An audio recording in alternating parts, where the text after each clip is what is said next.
Hey guys, good evening. As you can see, it's a little bit later in the evening, but I had some thoughts on my mind and I wanted to share them as a piece of this Conscious Thoughts, episode 2.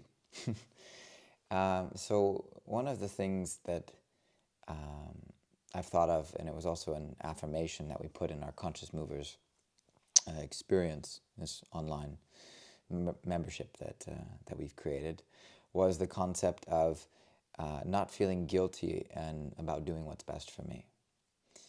And I think this is a very, very, very challenging topic or sentence that has a lot of deeper meaning to it, because there's one thing to talk about being selfish, and there's another thing to talk about, obviously, helping others.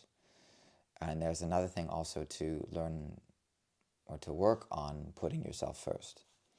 And I think when I think of my life and how I'm currently operating, it is definitely a challenge for me, day in, day out, often, to figure out how to do what's best for me and to learn when to put myself first and to learn when not to put myself first. I think this is huge because this is not a black and white, I do what's best for me, that's it, and I never feel guilty about it.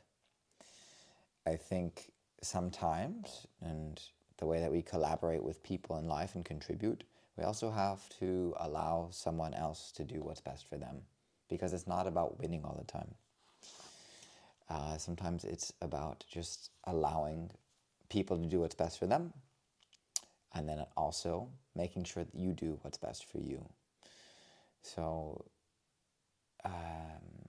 example-wise, I think which is challenging is definitely family, and learning to do what's best for you in a family setting is sometimes a challenge because it's the family dynamic. This is our group. This is our not generation, but this is our space where we grow together, we work together, and we do things for each other. And this is true. Don't disagree. And at the same time, I also see when we have to do what's best for us. Let's say, for example, my perfect example would be my life, career. I knew that I wanted to travel and to get to understand who I was outside of my family. That has been a challenge the last 4 years because it's sacrificing time away from family. They're growing, the sisters that I have. Family's getting a bit older, right? And what are you doing to show up there?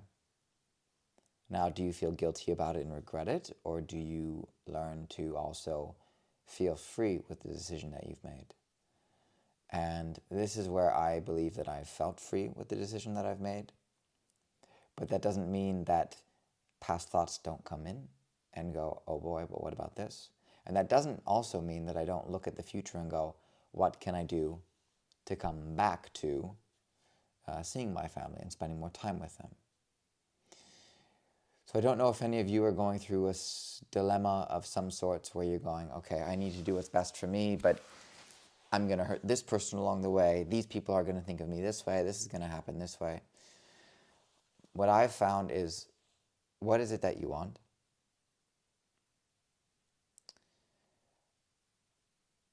Why do you want that? Who do you have to become to get that? And what can you do to support yourself, to be supported, and to support others along the way? My best thing is that I work on communication with my family. Just because I'm gone and not in that space, I do my best to call, but as you can see, I could do more. And I think that these are important topics to think about and reflect on within our lives. Sometimes, I'm going to shift for a moment, sometimes also in the sense of just learning to not feel guilty about doing what's best for you is also learning in a work context how to set boundaries.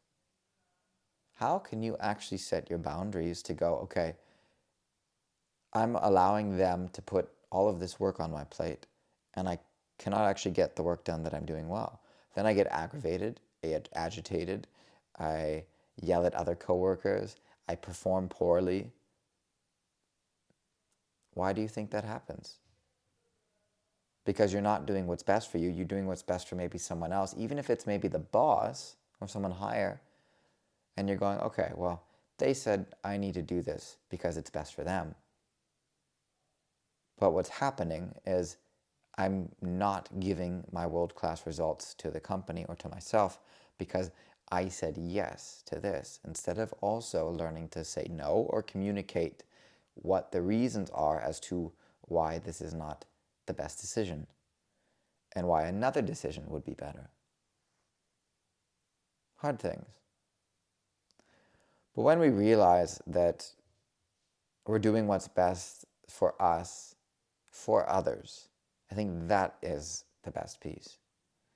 Why do you do the best for yourself? Well, part of society is that we contribute, is that we give, is that we support each other, is that we learn how to grow and create something, or, like, for example, this interesting microphone, okay? It didn't come out of nowhere with the fuzzy little top. That came because people thought of different ways to go, what's the most effective way to get voice in a wireless format?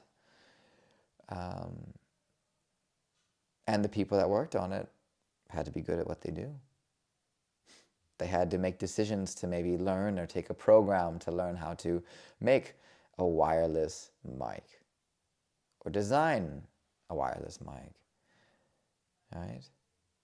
So when we look at doing what's best for us in a way that is beneficial towards your growth, but not burning bridges necessarily with someone, I think that's the healthiest way to figure out what's best for you. Now, if the people that you're going to burn bridges with are not people you want to be around, then sure. But I always try to find a common ground where you can agree, communicate, and work forward. And even say the hard thing. Hey, I really don't want to ask this. I'm scared to ask this, but I want to say this. Hey, I fear that this could happen if I ask this, but can I ask you a really important question? We can more focus on solving it rather than getting upset, because it's on my mind or on my heart, and it's really important that you understand where I'm at so that I can best work with you, work with the team, work with the family, work with you again. Yeah. So this is what I mean by focusing on what's best for you. It's not always about what's best for you, but it's about learning to communicate, to understand, and to also understand yourself, right? We master ourselves, and then we master understanding others a bit. Not manipulating or persuading, but understanding people. And we learn how to communicate in a way that is effective, beneficial, and the best for everyone else. So I hope you found these 9 minutes useful. Please let me know your thoughts, or even feedback, or even disagreements. Bring them on. But other than that, if this video is on YouTube, like, comment, subscribe. If it's on Instagram, cool. Write down, comment, let me know what you think. But as I love to say, ciao for now. Until next time.